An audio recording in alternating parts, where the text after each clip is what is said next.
Et salut à tous, j'espère que vous allez bien. Aujourd'hui, on va parler de NASCAR, plus particulièrement de course de ligue 100% distance avec stage, une ligue que j'affectionne particulièrement car elle se veut très réaliste. Allez, je vous montre ça. La ligue IES pour International iRacing Series, c'est quoi? C'est une ligue internationale axée sur le championnat NASCAR Cup Series en e-racing. Elle propose des courses 100% de distance sur les circuits officiels avec un règlement inspiré de la NASCAR américaine. Son but? Offrir une expérience ultra réaliste et compétitive à tous les passionnés de NASCAR qui roulent sur la simulation e-racing. On va commencer par les formats de course NASCAR. Dans la réalité, une course est divisée en 3 segments appelés stages. À la fin de chaque stage, il y a un drapeau jaune qui est levé. Et les 10 premiers marquent des points bonus. Par exemple, une course de 200 tours peut être divisée en stages de 60 tours, 62 tours et 80 tours. Cela permet d'avoir une course dynamique et intéressante sur toute la durée de l'épreuve. Que se passe-t-il à la fin du stage? À la fin du tour prévu, le drapeau jaune est agité, dans notre cas, une fois que le pilote à la 10e position franchit la ligne, ce qui marque la fin du stage. Dans ce cas-là, tous les pilotes ralentissent et se placent derrière le pescar. Les positions sont gelées au moment de la neutralisation, comme quand un accident survient. Le pescar, voiture de sécurité, sort et le peloton est regroupé. Cela crée des moments stratégiques, rentrer au stand ou pas, afin de gagner des positions, faire le rubber round, changer ses pneus, remettre de l'essence. Ensuite, tout comme les courses officielles de NASCAR sur e-racing, nous avons une gestion des drapeaux. Le drapeau vert qui indique le départ ou la relance d'une course. Le jaune qui implique une neutralisation de la course suite à un accident ou à la fin d'un stage. Le blanc qui indique le dernier tour suite au passage du leader sur la ligne de départ. Dans ce dernier, si un accident survient, il n'y aura pas de neutralisation possible. Le damier qui indique la fin d'une course. Le noir pour une pénalité suite à un excès de vitesse au pit. Si on rentre alors que les pits sont fermés ou sur un mauvais placement d'un pilote au départ d'une course. Enfin, la fameuse meatball, pour nous indiquer que nous devons rentrer au pit car nous avons des dégâts sur notre véhicule trop importants pour rester en piste en toute sécurité. Pour ce qui est des arrêts au stand, au pit stop, on peut changer les pneus, ravitailler en essence, réparer la voiture. Mais il y a des limites de vitesse dans la pit lane. Des erreurs ici coûtent cher et on peut avoir des pénalités comme le stop and go, en sachant que le véhicule ne dispose pas de pit limiter. Pour ce qui est des règles qui ajoutent du fun et de l'intérêt aux courses de NASCAR, en vrai ou sur e-racing, nous avons le Leaky Dog et le Weather Run. Le Leaky Dog, c'est le premier pilote à un tour, ou plus, du leader qui peut reprendre un tour sous neutralisation. Il peut donc doubler toute la file de voitures et le pescar, changer ses pneus, remettre de l'essence, et il doit ensuite se remettre derrière toutes les voitures pour le restart. Le Weather Run, sous drapeau jaune, les pilotes qui se retrouvent devant les pilotes dans le tour, par exemple parce qu'ils n'ont pas pité, à un tour avant le restart, peuvent doubler le pescar pour gagner et se replacer à l'arrière du peloton. Mais cela implique qu'il n'y aura pas de changement de pneus et de fuel. Et pour finir, le Green White Checkered, ou GWC. C'est drapeau jaune, vert et à damier. C'est quoi? C'est si la course se termine sous neutralisation avant le drapeau blanc, on prolonge avec une relance finale à 2 tours. On peut avoir sur cette ligue un maximum de 3 Green White Checkered. Cela permet d'avoir une fin spectaculaire sous drapeau vert. C'est moins chiant que de finir sous jaune, voilà, c'est plus fun quand même. Nous voici sur le schedule. Qu'est-ce qu'il faut savoir? Il y a 3 championnats en un. Je dirais même 4 et je vais vous expliquer pourquoi par la suite. Donc déjà, il y a eu la Winter Academy, c'était la pré-saison pour se mettre en jambe, on va dire. Ensuite, il y a eu les duels. Donc c'est à partir de là que le championnat complet a commencé. Vous le voyez, il y a une ligne bleue sur la droite. C'est le championnat complet. Si je descends, on voit qu'il s'arrête le 31 octobre. 31 octobre à la finale de Phoenix. Donc il y a un système de play-off. La saison régulière se termine sur la course de Tottenham 500 à Darlington. Et le round 16 des playoffs démarre à l'Illinois 300. Puis après, on a le round 10, le round 4, et c'est la finale, quoi. Donc ça, c'est le premier championnat. On a le deuxième championnat, qui est toujours dans la même année, hein, qui est transparent. Vous voyez la ligne jaune sur la gauche. La ligne jaune, c'est le championnat première saison, on va dire, qui a débuté le 21 février et qui va se terminer le 27 juin.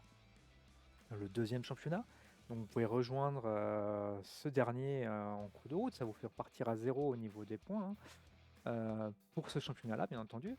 qui va démarrer le 22 août jusqu'au 12 décembre. Voilà. Donc, vous avez, comme je vous ai dit, 3 championnats, dont un premier qui fait toute l'année, un autre qui fait la moitié de l'année, et un autre qui fait la fin de l'année. Donc, ces 3 championnats, il y a un système pour ces 3 derniers de cash prize. Donc, on peut rapporter des euros en fin de saison. Donc, soit pour la saison 1, la saison 2 ou le championnat complet. À savoir que quand on rentre à l'IS, quand on veut faire le championnat complet, ça vous coûtera 30 euros. Si on veut faire qu'une demi-saison, c'est 20 euros. Voilà. Donc c'est vrai que c'est plus intéressant de faire le championnat complet à 30 euros. Bon, il n'y a pas une grande différence, hein. Maintenant, si vous voulez revenir, venir pour la deuxième saison qui démarre en août, ça vous coûtera 20 euros. Mais ça va alimenter donc ce système de cash prize. Voilà. Et de quatrième championnat qui est le championnat fair play dont je vous parlais. Nous voici dans le standing. Donc là, on a le championnat de fair play. Ici, vous voyez le Fair Play Challenge. Voilà, ce quatrième championnat. Pour participer, il faut juste rouler, être propre. Ça va récompenser la propreté. Ça va être calculé par votre nombre de tours, votre nombre de points, le nombre de courses, le nombre d'accidents que vous allez donc effectuer en course. Et à la fin de chaque saison, donc vous êtes récompensé en euros grâce donc au Deadpool qui est fourni donc grâce à vos deniers, voilà, de participation. Hop, ici au niveau des cash prizes, là c'est les cash prizes actuels, vous voyez. Là, le premier actuellement au niveau du cash prize, c'est Jacques Metana qui est premier aussi au niveau du championnat. Il a 23 euros de cash prize à cette date. Il y a aussi le Deadpool à 27 euros. Alors, si je ne me trompe pas, j'espère ne pas me tromper, ces 27 euros là vont être redistribués pour le Fair Play Challenge. Pour participer, il y a aussi un rulebooks à lire et à valider. Je vous mettrai le lien dans la description, le lien du Discord où il y a toutes les informations. Ce dernier est très complet, hein. Il est en anglais. Bon, après, c'est l'anglais basique, hein, c'est pas non plus hors de portée. C'est une ligue internationale, donc anglais oblige. Je vais vous montrer ça tout de suite. Le voici, le Official Rule Books. Voilà, excusez l'accent. Et là, où vous voyez, vous avez quelque chose de très complet. Je vous laisserai le lire. Alors, il y a vraiment beaucoup de paragraphes.